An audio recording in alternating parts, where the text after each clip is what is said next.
Hello and welcome to another episode of 3-minute videos with Natalia. Today we'll now do something really different. So expect a break for 2 days for this one because you're going to be binge watching this for at least 5 minutes. Well, this is so because today's question we're going to tackle is from MAT 2011 question 5. Now, it opens with a definition. A semigrid contains all the points below or at the grid's diagonal. So the question gave us a semigrid of order 4. So let me draw this out.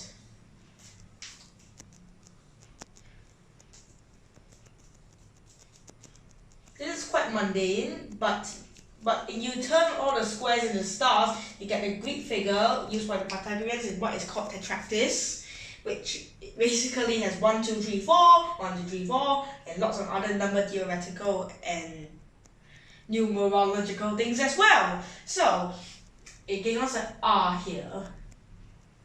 We need to find the number of possible roots which go into one of the goal squares. So basically we'll mark them with X's here, and the goal squares are on its main diagonal.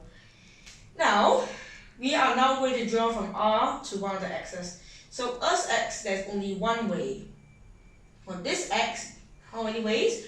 1, 2, 3. See? 3 ways. And another 3 ways for this one, and another way for this one. So we write 1 plus 3 plus 3 plus 1 equals to 8. Now, you might notice something. All of the paths in here contain only 3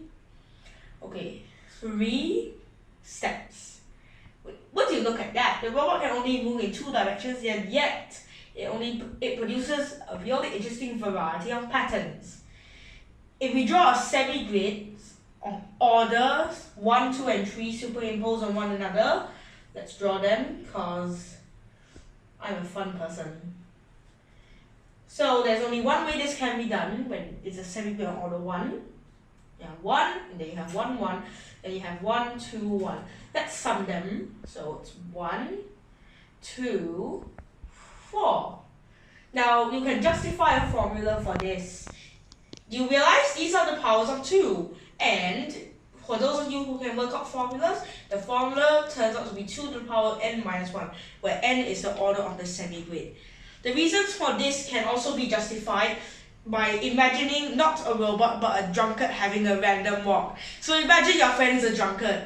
I know, your friends might not be drunkards, but imagine what your friend is. Now you lead him to a pathway in which the whole pavement is lined with grids, like this one.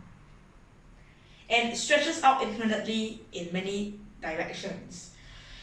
So you place this drunkard on where the R is.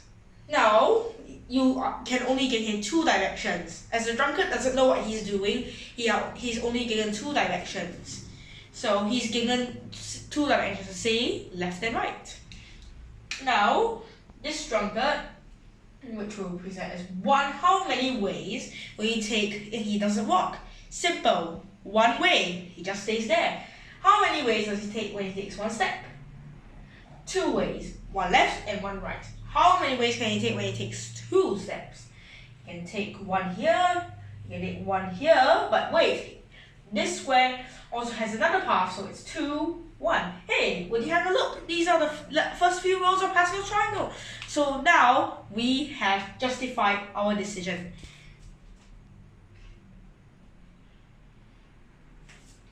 Now, my messages say that on this question, we can redefine definition on a goal square to have a checkerboard pattern. So that means our new goal squares are here. Now, we have to write down all the roots for semigrid 4. So that means you have to add another 2 paths, which will get 10. Bingo! We have now got 10 rows. But for the semigrid of order 5, let's draw 5 new squares here. Because to the left and to the right, to directly upwards or directly rightwards will be a non-goal square, so there are still 10. Now we have to devise a formula on doing this. Now we realize that it's 2 to the power 1, 2 plus 2 cubed plus 2 power 5 plus 2 power 7 plus 2 to the power 9 plus dot dot dot plus 2 to the power of n minus 1. The reason why I do this here is because now we are only focusing on n is even. In fancy mathematical language, we write this as n is congruent to 0 mod 2. Realize this can be written as a summation 2 to the power of 2r minus 1 and n over 2r equals to 1. Bingo! We now got our 1. How about when n is odd? In fancy language, we write it as n is congruent to 1 mod 2. It's 2 power 1 plus 2 cubed plus 2 fifths plus dot dot dot dot. You know the drill. And besides, there's no odd squares here, so we write this as 2 to the power n minus 2 equals to n minus 1 over 2, r equals to 1, 2 to the power of 2r minus 1. If you do the substitutions into the summation, it will work. And you can use this to find some interesting patterns in the sequence. And besides, we'll have these semigrids and have fun with other shaped semigrids. You're gonna have other upper triangular shaped semigrids, lower triangular shaped semigrids, even crazy wonky shaped cactus semigrids. Well, anyways, I hope you had fun with this big open-ended question, and now we slotted it in just a few techniques which involve the Pascal's triangle, some powers of 2, and some summations. And I think it's best if you take a picture of these formulas. So what we'll do is that I'm going to strike a pose in front of this, and you might want to share on Facebook or Insta if you wish. Okay, there, I got it. And don't forget, see you in the next MAT video. Goodbye!